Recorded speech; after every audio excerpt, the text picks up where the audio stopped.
मेरे सभी प्यारे सम्मानित मरीजों को मेरा प्यार भरा नमस्कार।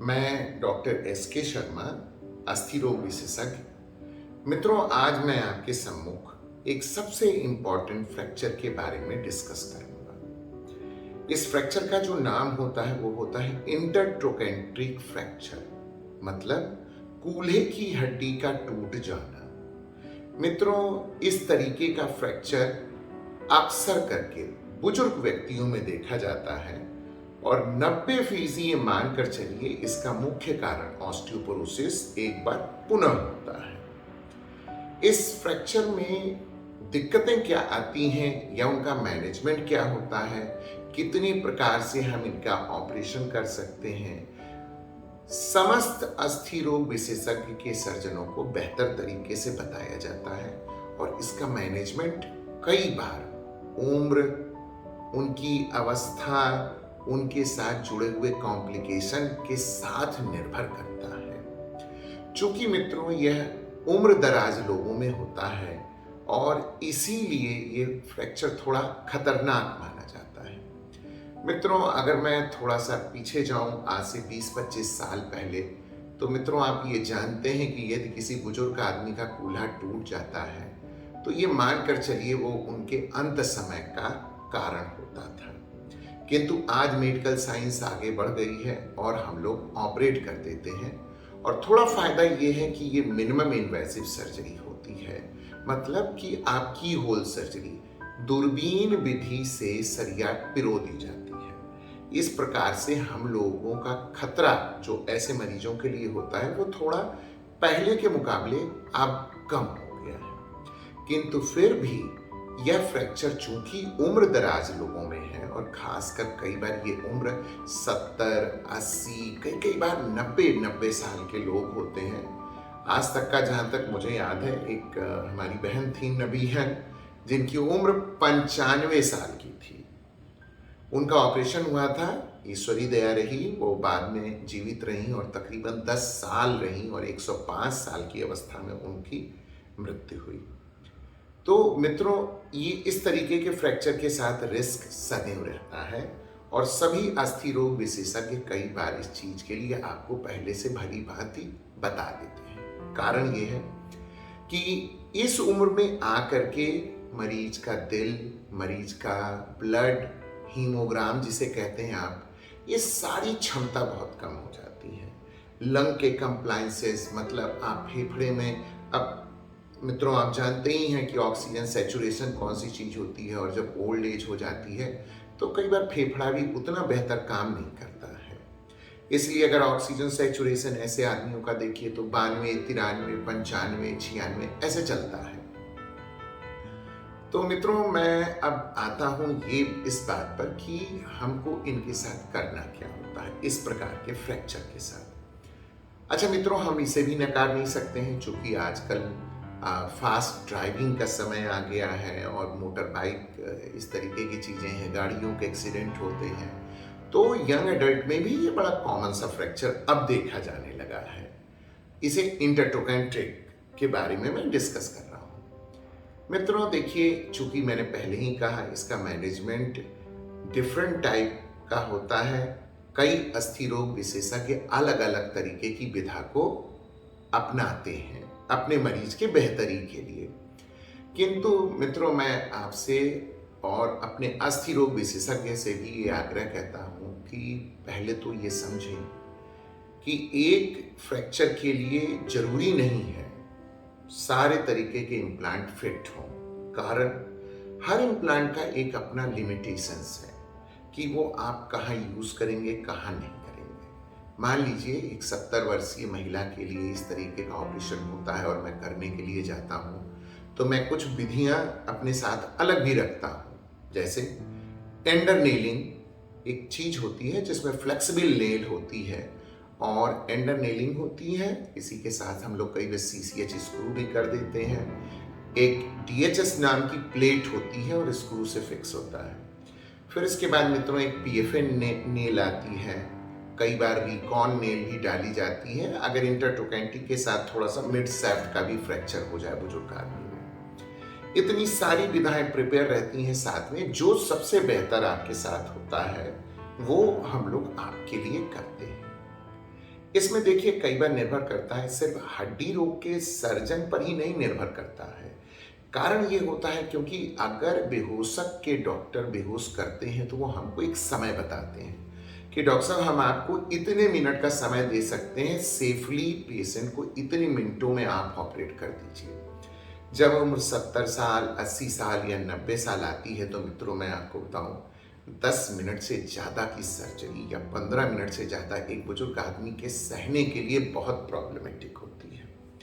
इसीलिए मेजॉरिटी में हम सारे सर्जन कई बार DOT लेते हैं, डेथ ऑन टेबल। मित्रों इसका सेंस ये होता है, कई बार कोई डॉक्टर नहीं चाहता है कि किसी बुजुर्ग आदमी की मृत्यु हो जाए ऑपरेशन के दौरान, किंतु दिल इतना वीक होता है और कुछ ना कुछ इसमें कॉम्प्लिकेशन दिल में आ ही जाते हैं 70 साल के ऊपर। तो हम लोगों को DOT, डेथ ऑन टेबल भी आपसे साइन कराने पड़ते हैं। बट किसी भी डॉक्टर की, इस संसार में किसी भी डॉक्टर की ऐसी मंशा नहीं होती है कि उसका मरीज उससे कोई अनहोनी घटना ऑपरेशन थिएटर में घटित हो। तो मित्रों ये तो रहा कि इंटरट्रोगेटिक फ्रैक्चर के मैनेजमेंट के लिए क्या क्या करना है।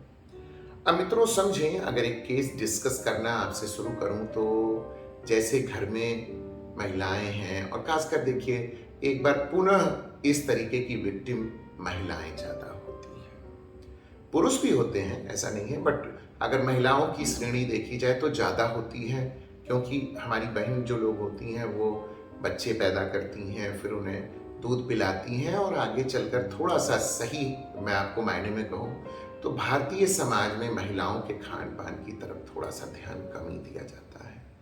तो एक तो मेरी आग्रह भी है कि सभी लोग अपने बूढ़े माँ बाप पर जरूर ध्यान दें, उन्हें दूध अवश्य पिलाएं, दालें अवश्य खिलाएं।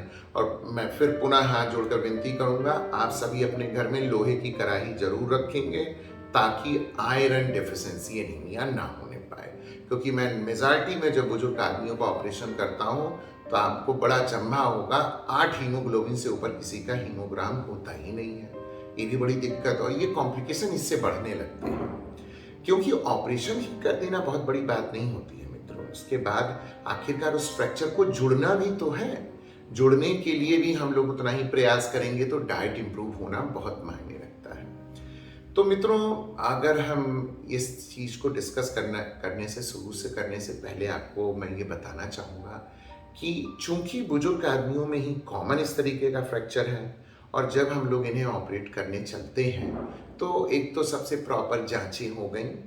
जांचों के बाद हम लोग उनका ECG कराते हैं।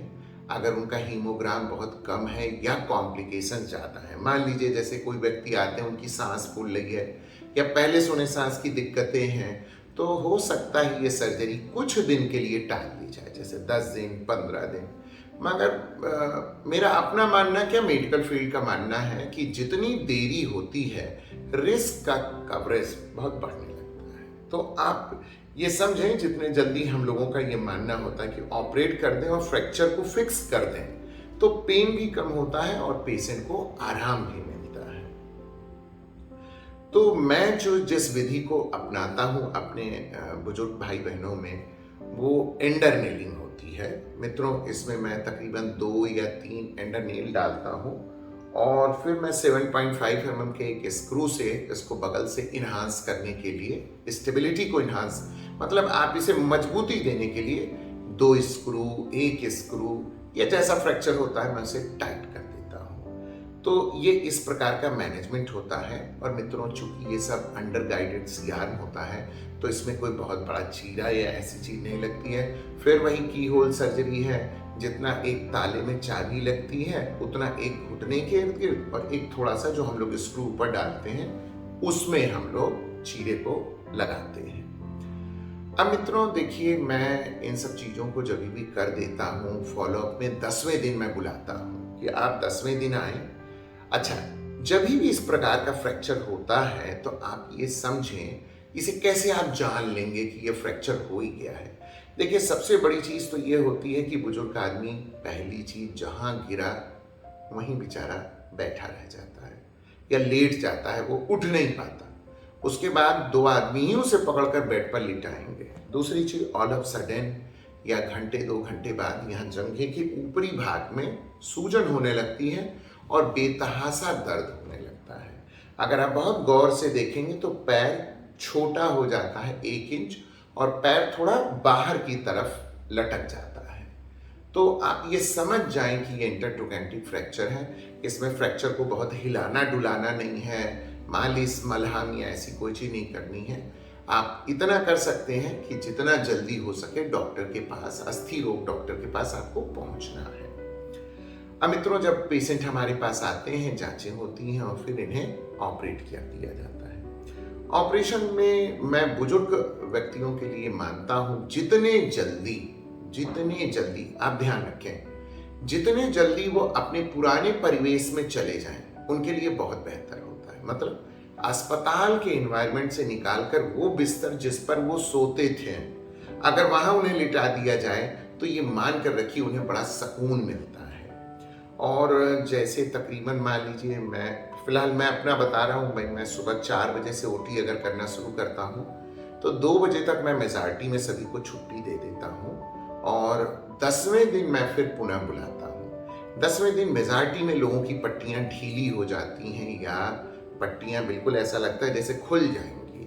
हम लोग एक स्प्लिंटेज भी बांध देते हैं क्योंकि कई बार बुजुर्ग आदमी अनकोऑपरेटिव हो जाते हैं। वो अब आप ये समझिए कि अब रात में अगर कभी आप उन्हें जगह देके देख लें तो वो अपनी पट्टी में ही हाथ घुसड़ने की, पट्टी को खोलने की कोशिशें करना शुरू कर देते हैं। मैं एक बड़ी पते की चीज़ आप लोगों को बताऊं, अक्सर करके मैं एक कंप्लेन सुनता हूं कि साहब इन्हें रात में नींद नहीं आती है। मेरा ये आप सभी से, अभिभावकों से ये अनुरोध है कि जब भी इस तरीके का फ्रैक्चर मैनेजमेंट हो जाए, सारी चीज़ें हो, तो आप बुजुर्ग आदमी या किसी भी मरीज को कृपया कर दिन में सोने मत दें। जैसे अगर एक आदमी की औसत नींद 7 घंटे या 8 घंटे है तो बुजुर्ग आदमी की हद से हद 5 से 6 घंटे नींद होती है।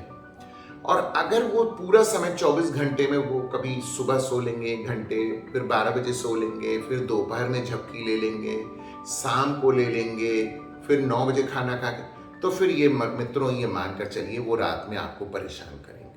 तो पूरे दिन भर अगर हो सके तो प्लीज़ सोने मत दीजिए। आप उन्हें कोई ऐसा, उनके बगल में कोई बैठा रहे, टीवी देखें, कुछ भी करें, एंटरटेन करें, अदरवाइज उन्हें रात में नींद नहीं आएगी। दूसरी एक सबसे बड़ी कॉम्प्लिकेशन आती है कि साहब उन्हें बहुत दिनों से शौच नहीं हुआ। देखिए मित्रों, एक सबसे बड़ी मैं सोच बुजुर्ग आदमी की बताऊं कि होता क्या है। जब एक बुजुर्ग आदमी का पैर टूटता है तो उस आदमी की एक सोच होती है कि मैं अपना टट्टी पेशाब किसी से नहीं फेंकवाऊंगा। अब इस चक्कर में वो खाते नहीं हैं। अब मित्रों, यदि कोई व्यक्ति खाना नहीं खा रहा है तो फिर उसको कब्जियत शुरू होगी। अब आम बोलचाल की भाषा में कहते हैं ना, जैसे कंडा पड़ गया, तो फिर वो शौच होती नहीं है, 10 दिन नहीं होती है, फिर पेट में थोड़ा सा क्रॉनिक पेन होने लगता है, लोग उसमें बड़े परेशान हो जाते हैं। फिर हम लोगों को लैक्सेटिव टाइप में, जैसे क्रीमाफिन या कई मार्केटेड नेम आते हैं, लैक्टुलोज होते हैं, ये पिलवाया जाता है 4 चम्मच रात में, फिर लोगों को होता है। कुछ लोगों में बहुत ज़्यादा कॉन्स्टिपेटेड हो जाते हैं तो उन्हें एनीमा भी लगवाई जाती है। तो मित्रों, इस तरीके से 10वें दिन मैं बुलाता हूँ, फिर 10वें दिन एक बार मैं चेक एक्सरे करा लेता हूँ। मेजॉरिटी 90% तो मानिए अपने पैर को लोग बड़ा संभाल कर रखते हैं, बट कुछ अनकोऑपरेटिव लोग भी बुजुर्गी में हो जाते हैं, या तो वो पैर बहुत हिलाते हैं, तो थोड़ा सा कोलैप्स फ्रैक्चर मिलेगा। अच्छा देखिए मित्रों, एक बात ये समझिएगा, जो ओल्ड एज है, 50+ में है, इनके फ्रैक्चर ऑलवेज कोलैप्स करेंगे, मतलब थोड़े से दबेंगे। तो ये हम लोगों को आइडिया ये निकल जाता है कि थोड़ा सा स्क्रू का टिप बाहर आ जाता है, तो हम लोगों को पता चल जाता है कि ये ऑस्टियोपोरोटिक कोलैप्स हो रहे हैं।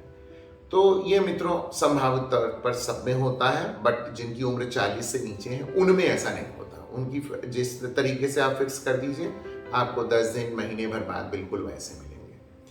अब मित्रों, जैसे डॉक्टर की बात होती है, कई लोग अलग मेथड करते हैं, तो एक दूसरे को, डॉक्टर्स को थोड़ा कमी भी निकालने की चीज़ होती है कि साहब उन्होंने ऐसा कैसे कर दिया या फॉलोअप में ऐसा कैसे कर दिया। मित्रों, मैं आपको एक बहुत बेहतरीन तौर पर मैं आपको ये बताना चाहता हूँ कि जब भी इंसान जो जुड़ता है तभी चल सकता है। अगर आप कभी भी किसी व्यक्ति विशेष को किसी इम्प्लांट पर चलाने की कोशिश करेंगे तो वो टूट जाएगा। ये बात आप मान कर रखिए। अब इसमें कुछ लोग कहने लगते हैं, अरे एंडरनेल बड़ी पतली सरिया है, और अब क्या कहूँ, कुछ लोग ये भी कहने लगते हैं ये तो जुगाड़ का मेथड है। नहीं साहब, ये सभी साइंटिफिक मेथड है। इन सारी चीज़ों पे पेपर पब्लिश है, मैं अंडर डिस्क्रिप्शन भी आपको डाल दूंगा कि ये मेथड बहुत ज़रूरी है। अच्छा मित्रों, कई बार ऐसा भी होता है कि कुछ सर्जरीज के लिमिटेशंस हैं। ये सर्जन के 3D सेंस पर काउंट करते हैं। देखिए, अगर हम सभी के हाथ में एक सिंपल भाषा में कहिए लोहा दे दूं, तो क्या सभी एक जैसी खुरपी गढ़ लेंगे? नहीं गढ़ पाएंगे। यहां आपकी स्किल्ड आती है कि आप उस एंडर को कैसे मोड़ते हैं, कितने अच्छे से लगाते हैं, ये निर्भर करता है। अब मित्रों, जहां तक मोटी सरिया डालने की भी बात होती है, कई लोग कहते हैं, अक्सर करके मरीज जाते हैं, डॉक्टर साहब आप क्या डालेंगे? तो मैं समझ जाता हूं अगले ने कुछ समझा बुझा कर या ऐसी कोई बात कही होगी। अब देखिए साहब, चाहे वो प्लेट हो, चाहे मोटी सरिया हो, यदि उसको फेल होना है तो वो फेल हो जाएगी, और अगर जुड़ना है तो जुड़ जाएगी। इतना आप जरूर समझें कि यदि आप फ्रैक्चर हड्डी के साथ ज्यादा छेड़खानी नहीं करेंगे तो हड्डी 100% जुड़ेगी, और आप ज्यादा चीरा लगाएंगे, ज्यादा स्क्रू लगाएंगे, मतलब आप बहुत हार्डवेयर, बहुत छेद बना रहे हैं, पुल कर रहे हैं, तो फेल्योर होने के चांसेस मित्रों बहुत ज्यादा हो जाते हैं। मैं आपको इन सब चीजों को एक वीडियो में जरूर से केसेस के एग्जाम्पल दिखाऊंगा, और जैसा मैं अब आप देखेंगे। मित्रों, जैसा आप इस एक्सरे में देख सकते हैं, ये एक DHS प्लेट फिक्सेशन है, बट फेल्योर हो गई। इसमें प्लेट उखड़ गई है और दिक्कत पैदा कर रही है। ये केस नंबर 2 है। यहाँ पर भी एक DHS प्लेट है जो एक बुजुर्ग आदमी में है, किंतु यह प्लेट पुनः फेल्योर हो गई है, और इसका मोटा हेड थ्रेडेड, उसने इसके पूरे हेड को काट दिया है। आप पुनः इस केस में देख सकते हैं, ये भी एक DHS का केस है जिसमें कि प्लेट टूट गई है, और यह काफ़ी दिक्कत करने वाली चीज़ें हुई, जिनमें पुनः हम सबको एंडर नेलिंग करनी पड़ी। इस केस में PFN नेलिंग की गई है, जो एक मोटी नेल होती है, किंतु इसके स्क्रूओं ने जाकर ऊपरी तौर पर हेड को नुकसान पहुंचा दिया है। मित्रों, आप इसके एक्सरे में अगर गौर करेंगे तो इस नेल को रिकॉन नेल कहते हैं। यह मिड सैफ्ट और ऊपरी तौर की हड्डी टूटने इंटरट्रोकेंटिक में यूज होता है। यह भी एक फेल्योर का केस है। मित्रों, यह एक्सरे एक 12 वर्षीय लड़के का है जिसकी प्लेट टूट गई है। इसे निकाल करके हम सभी को पुनः एंडर नेल करना पड़ा था। मित्रों, इस केस में भी DHS प्लेटिंग हुई है, किंतु उसमें गोले की गर्दन पूर्ण रूप से गायब हो गई है। इसमें मुझे पुनः total hip replacement non cemented करना पड़ा था। इस समय ये बच्चा बिल्कुल पूर्ण रूप से स्वस्थ है, जिसकी उम्र तकरीबन 22 साल की थी। यहाँ पुनः एक DHS प्लेट का फेल्योर है, जिसमें कि कंप्लीट उसका हेड ही बाहर निकल गया है। यह भी केस एक PFN नेलिंग का है, जहाँ पर ये एक हमारी बहन थी जिनका पुनः ऑपरेशन करना पड़ा था। इनकी भी नेल टूट गई थी और काफ़ी मुश्किलात से निकाली गई थी। ईश्वरी दया है, ये अब पूर्ण रूप से स्वस्थ हैं। यह एक 75 वर्षीय महिला का एक्सरे है जिसमें रिकॉन नेलिंग की गई थी, कहीं हुई थी। इसमें समस्त स्क्रू बाहर निकल गया और सारा चीजें कोलैप्स कर गई हैं।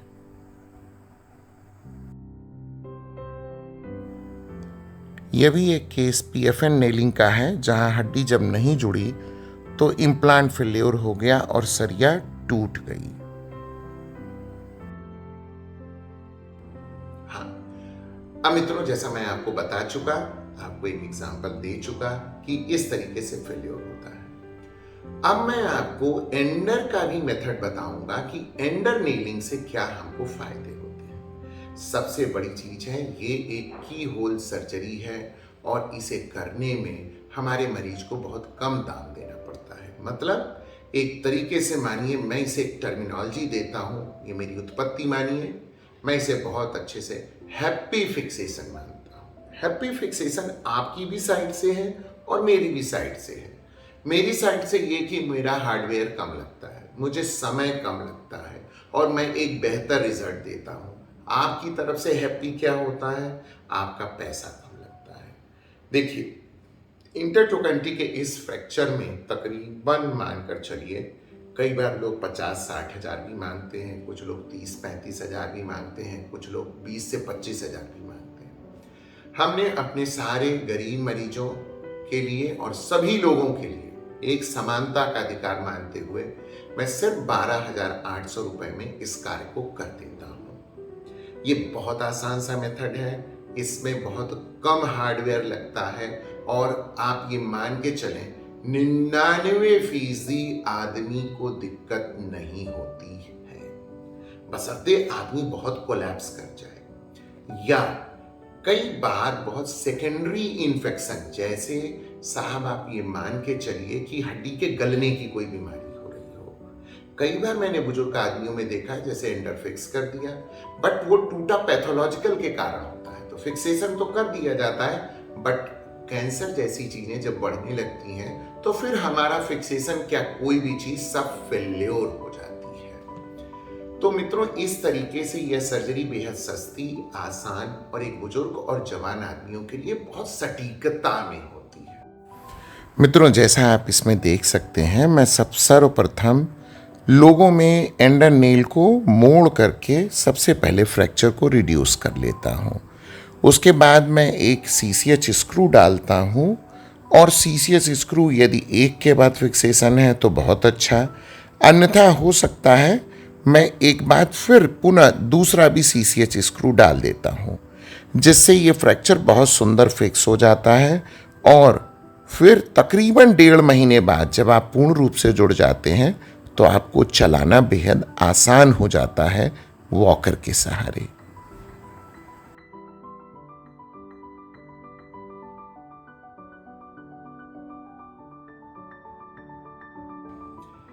कई बार मित्रों, लोगों का एक सवाल आता है कि डॉक्टर साहब आप ऐसी सरिया डाल दीजिए जो अपने आप गल जाए। नहीं मित्रों, ऐसी संसार में कोई सरिया नहीं आती है, तो मैं कहां से डाल दूंगा? कोई भी सरिया आएगी अगर एक बुजुर्ग आदमी में मैं प्रयास यही करता हूं कि मुझे निकालने की जरूरत कभी भी ना पड़े, वह उनके साथ अंत समय तक वह साथ निभाए। अच्छा मित्रों, मैं व्यक्तिगत तौर पर एक बात और कहूंगा, यदि कोई बहुत दिक्कत ना हो तो कृपया करके बुजुर्ग आदमियों का हम लोग इम्प्लांट नहीं निकालते। कारण मैं बताऊं, मैंने बहुत ऐसे एग्जाम्पल देखे मित्रों कि इस साल टूटा है, इस साल फिक्सेशन किया, जैसे चलना शुरुआत हुआ, साल 2 साल बाद वो फिर गिर गए।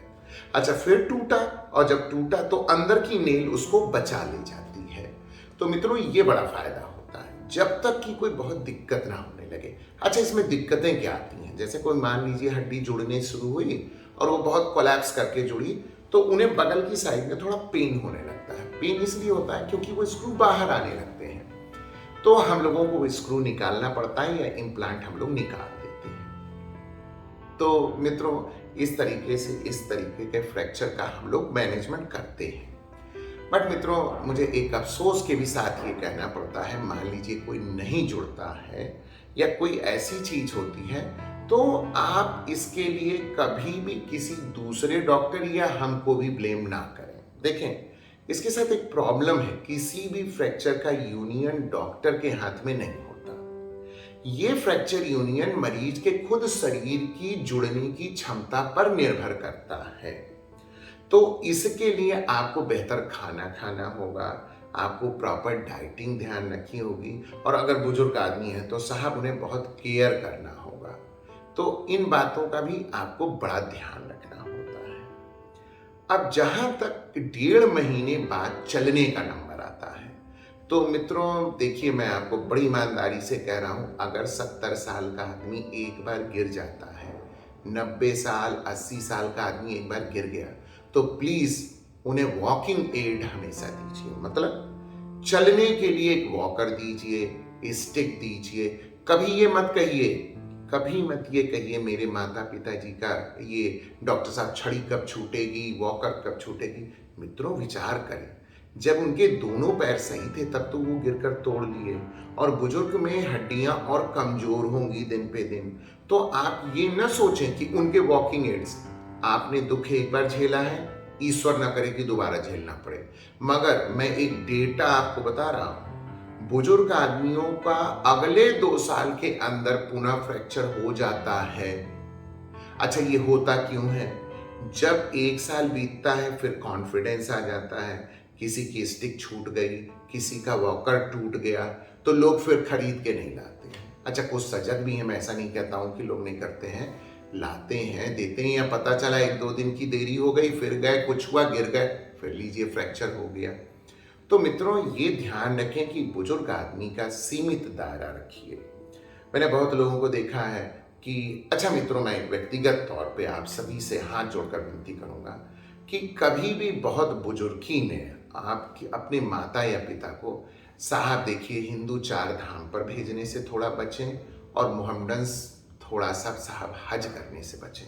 कारण समझिए, आप यदि 70, 80, 85 साल के व्यक्ति को भेज देते हैं 4 धाम पर या हज करने, तो मैं आपको सही बता दूं, ऐसी जगहों पर चलना बहुत होता है। अच्छा, एक बेटा जवान साथ जा रहा है तो भी वो अपने माँ बाप की उतनी नहीं चीज कर पाएगा। वो बेचारा खुद भी हज करेगा, खुद भी दर्शन करेगा, अब उसमें एक और जिम्मेदारी माता पिता है। देखिए साहब, फिर भी बहुत लोग कहेंगे, अरे डॉक्टर साहब, ये तो भाई रिचुअल्स हैं, ये तो करने होंगे। आप करिए, मैं ये नहीं कहता हूं, बट संसार में भाई मन चंगा कटौती में गंगा, ये भी मानिए। तो आप बुजुर्ग आदमियों को मान लीजिए जैसे भेज देते हैं। मैं आपको, ये बहुत एक दर्दनाक चीज है कि अगर इंटर टू कंट्री के 100 आदमी आते हैं तो उसमें 10 ऐसे आदमी होते हैं जो 4 धाम की यात्रा पर टूट कर आते हैं। कारण समझिए मित्रों, जितने भी देवालय हैं, जितने भी मंदिर हैं या हज हैं जहां आप करने जाते हैं, इन सब जगहों पर बहुत चिकनी सतह है, फर्श। अच्छा, चूंकि दिक्कत क्या है, अक्सर करके पब्लिक प्लेसेस पे कोई पानी गिरा दिया है, कोई कुछ करा दिया है। अच्छा, देवालयों पे भी है, सीढ़ियां बहुत चढ़नी पड़ती हैं, तो इसमें भी बड़ी दिक्कत होती है। और ओल्ड एज वाले आदमी अक्सर करके, सर मैं आपको बताऊं कि वो डायबिटिक भी बहुत लोग होते हैं। मैं ऐसी ऐसी घटनाएं आपसे क्या जिक्र करूं कि पता चला बूढ़े माँ बाप को गाड़ी बुक करा दी, सबने बिठा दिया कि आपको 4 धाम जाना है। पता चला 4 धाम में अम्मा गिर गई, उधर पिताजी गिर गए, गोड़ टूट गया, पता चला पिताजी को डायबिटीज है।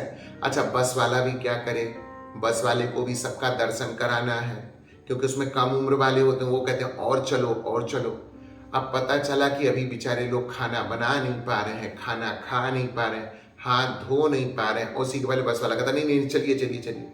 ये भी एक बहुत बड़ी दिक्कत होती है। और कई बार डायबिटिक आदमी, कई बार हाइपोग्लाइसेमिक हो जाता है, कार्डियक आदमी जो घर में चलकर हाँफ रहा है, आप उसको भेज देते हैं तो कई बार कार्डियक अरेस्ट भी हो जाता है। तो मित्रों, मेरा अपना मानना है कि थोड़ा इन सब चीजों से बचिए। और ये आपके बुद्धि विवेक पर मैं कह रहा हूं, मैं एक सलाह दे सकता हूं, मानना ना मानना मित्रों आपके हाथ में है। तो इस प्रकार से इंटरटोकेंटिक फ्रैक्चर का ये मैनेजमेंट कंप्लीट होता है।